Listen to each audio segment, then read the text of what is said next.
Jaron Ennis has recently joined Canelo Alvarez's training camp to assist him in preparing for his upcoming showdown with Terence Crawford. Yet, Brian Norman Sr. stated that sparring with Jaron Ennis does not truly ready Canelo Alvarez for Terence Crawford because their styles are very different.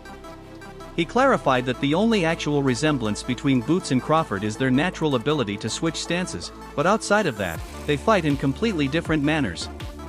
Norman further said he never understood the comparison between them, though he still sees value in working with Ennis since all good sparring is useful preparation and helps sharpen skills. A better chance, I think it's good work. Crawford, I don't think Crawford fight, not Crawford. I don't think Boots fight like Crawford at all.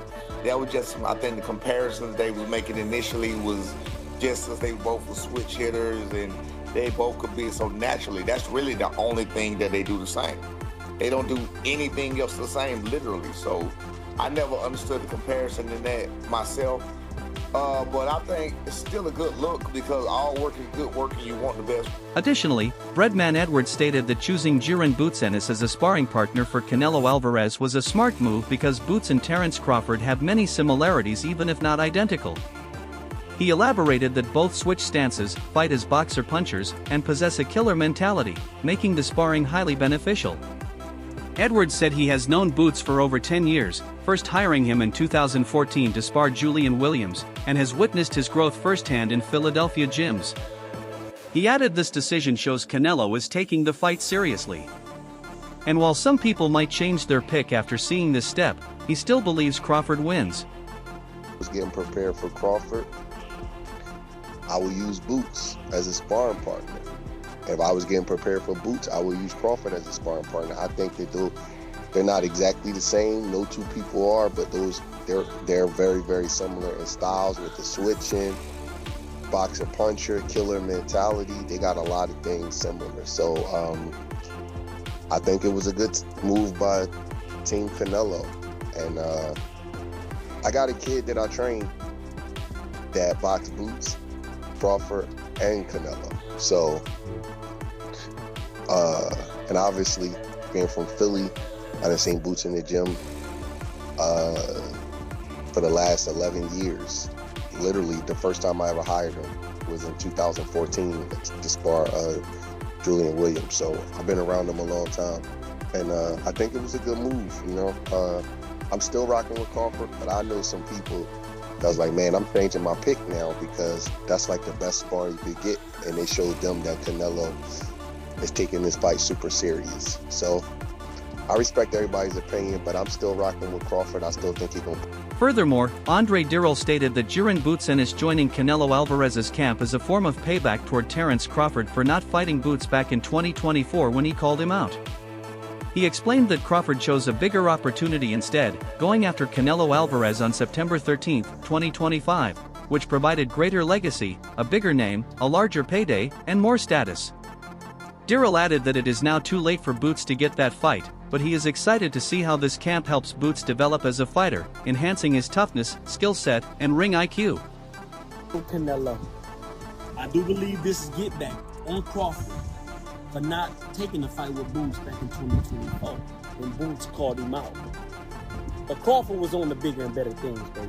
That bigger and better things being Canelo Alvarez, September 13, 2025. Bigger legacy, bigger name, bigger payday, bigger status. So, too little, too late, Boots. But I am looking forward to how you advance in your career after this, because this camp is definitely going to level you up, man. You're going to get better because of it in every aspect. Toughness, skill set, smart. He continued by saying this experience will level Boots up in every area and prepare him for future challenges. Dirrell expressed that Crawford will likely ride off into the sunset after this, especially if he wins, and that Boots must look for other opportunities ahead. He encouraged Boots to give Canelo strong work in camp because Canelo will need it, echoing Roy Jones's words that Canelo must perform at his best. Dirrell concluded by saying he looks forward to seeing where Boots takes his career following this camp. A lot from this camp, champ, and I'm looking forward to seeing what you do because you're already a bad man, dog. I want to see where you take it from here, but Crawford, it's over. I believe he walking away in the sunset, especially if he walking away with the victory, which I'm hoping for. But you, champ, you got to settle for something else. Get Canelo that work, man. He gonna need it. He gonna need it. According to Roy Jones, Canelo got to be on his A game. You got to be on yours too, man. We're looking forward to seeing what you do after this. It's raining on me right now, so I'm gonna cut this short, baby. But Boots, get somebody else, champ. Get somebody else. I'm out. Greg Hackett stated that Jaron Ennis will benefit greatly from being in camp with an elite fighter like Canelo Alvarez, who has faced every style possible. He detailed that Canelo has already fought southpaws, tall opponents, short fighters, slick movers, and aggressive brawlers. Thus, sparring with him offers a wealth of experience and exposure. Hackett said that working with someone as confident and fully prepared as Canelo is invaluable for a fighter's development. I mean, Jaron Ennis get from it being in with the elite, a guy who's prepared for everything. One thing you can't say about Canelo is that he hasn't seen something. Canelo seen southpaws, you see tall guys, short guys, slick fighters, you see bulls, he's been up against everything.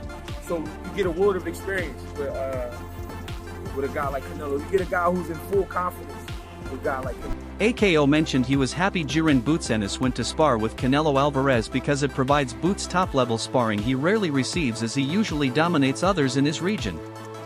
He noted that this decision is also a major advantage for Canelo, particularly before a fight he considers a true 50-50 matchup against Terence Crawford. AKO pointed out their walk-around weights might not differ much despite competing in separate divisions, and observed that Crawford possesses more offensive tools. While Canelo's best chance is to hurt him early, cut off the ring, and make it a rough night. That he did it, because one, that gives him, I guess, top level sparring, because Boots is always looking for sparring too, because there's 10 guys up here. So I've never seen him travel anywhere to spar. I don't know if he has. Maybe he does. I don't know. But for him to do that, that's a big step for him. But beyond that, it's a better step for Canelo, because honestly, somebody asked me the other day, I think my fiance might have asked me, like, who you think will win the fight? You don't really know boxing. So I was like, yo, this is actually one of the few fights that's 50-50 to me, because they both highly skilled, and then their walk-around weights, you really don't know how far off of each other they really are in regards to true size, because although Crawford fights at a lower weight, they may walk around at a similar weight. You never know. Frame-wise, they're not that far off. So, and then also Crawford has a lot more tools in the bag in regards to offense. Like, got a lot of offensive skills. So I said, okay, well, if Crawford fights his fight, he can make it difficult for Canelo. And if Canelo can hurt Crawford early and corner him and cut the ring off real well, he can make it a difficult night for Crawford. However, Teddy Atlas stated he envisions Terence Crawford winning because Canelo Alvarez's recent outings suggest potential decline. He questioned if Canelo has aged in the sport, lost urgency after making so much money, or simply no longer has the same passion. Atlas also noted the idea that Canelo might have been overrated, highlighting arguments that he lost the first Gennady Golovkin bout and was clearly beaten by Floyd Mayweather. He added that while some excused the Mayweather loss by saying Canelo was too young, he had already been a pro for many years then. I could see Crawford winning. And why? Well, Canelo's last performance, real quick, what could it be? I already went over this. You want to hear it in a deeper breakdown? Canelo, he's either old man time, that undefeated guy, he finally caught up to him. He's made so much money that the urgency's not there, the fire's not there. At least it wasn't there a week ago. Oh my God, I'm gonna say this one, that maybe he's a little overrated. I listen, you know, you can make the argument that he lost the first Triple G, you know, but you can make the argument he lost to Lara. He did lose to Mayweather. You can make the argument he was too young in his career. Maybe. Although it wasn't that young. He turned pro when he was 15 or 16. He was 23. He was already pro for how many years?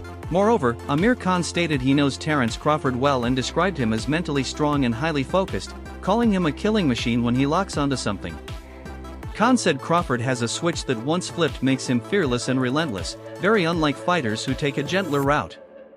He recalled watching Crawford spar and even wrestle with bigger opponents, taking them down and making them struggle despite their size advantage.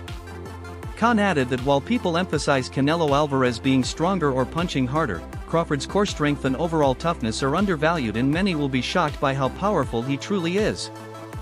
Where, okay, the guy is so mentally strong, and when he sticks to one thing and he's focused, he's a killing machine. Honestly, like, I've been there with him, you know what I mean? And I've seen him when he's triggers, you don't want to switch stuff. You don't want to have that switch because the guy is an animal and he has no fear. With us, we were nice guys, you know what I mean? We were a little bit more nicer than him when I was a fighter myself. He's total opposite to me. He's a proper killer, bro. Like, he don't give a damn. He's one of them, like, just let's go to war. You saw him spar bigger guys as well? Yeah, I mean, look, he had sparring heavier guys, but I've seen him wrestling more heavier guys, really. And boxing, yeah, got wrestling heavier guys and taking them down. Like, bro, making them scream. Honestly, we were doing that. Now, that's why when people said to me, Canelo's stronger, but I don't know if Canelo, yeah, stronger at punching maybe, but at that body weight, that strength, that core strength, Crawford's a beast. People are gonna see, people are not gonna expect that from. Furthermore, Antonio Tarver stated that both Canelo Alvarez and Terence Crawford possess the greatness to win this fight, making it impossible to confidently choose one over the other. He highlighted Canelo's power, strength, and durability, noting that he has rarely been hurt in his career with only one true moment of trouble in the past. Tarver explained that Canelo has learned how to either absorb a punch or avoid it, showcasing his intelligence in the ring. On the other hand, he praised Crawford as one of the most gifted fighters who achieved success through hard work, dedication, and leadership, inspiring many younger champions. He's gonna win the fight, let's say that.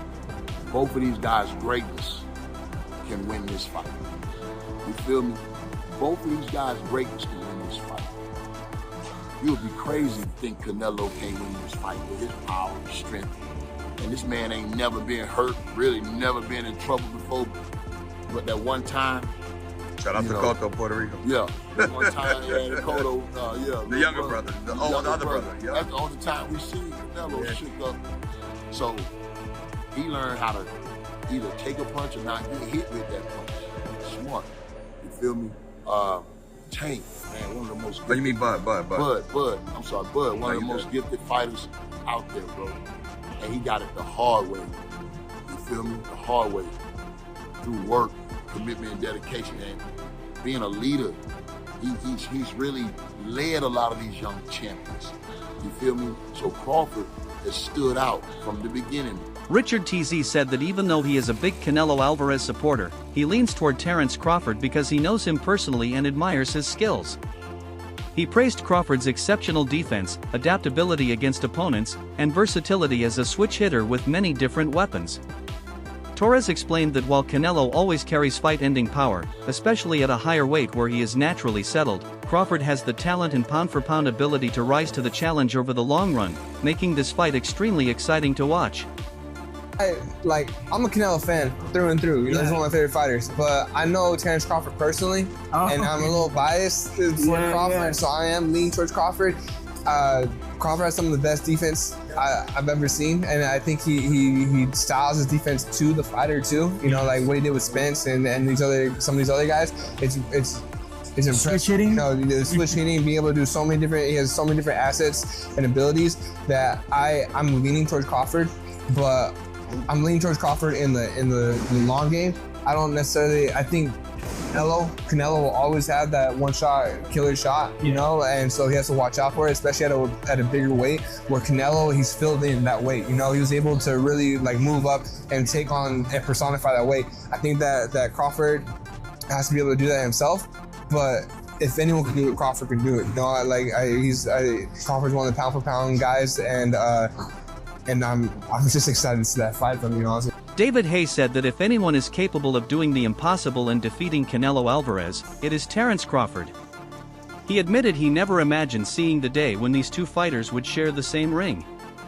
Considering Canelo's history of competing at much higher weights as a former light heavyweight champion and the undisputed super middleweight champion, Hay once believed Canelo's natural size would always give him an advantage over smaller opponents.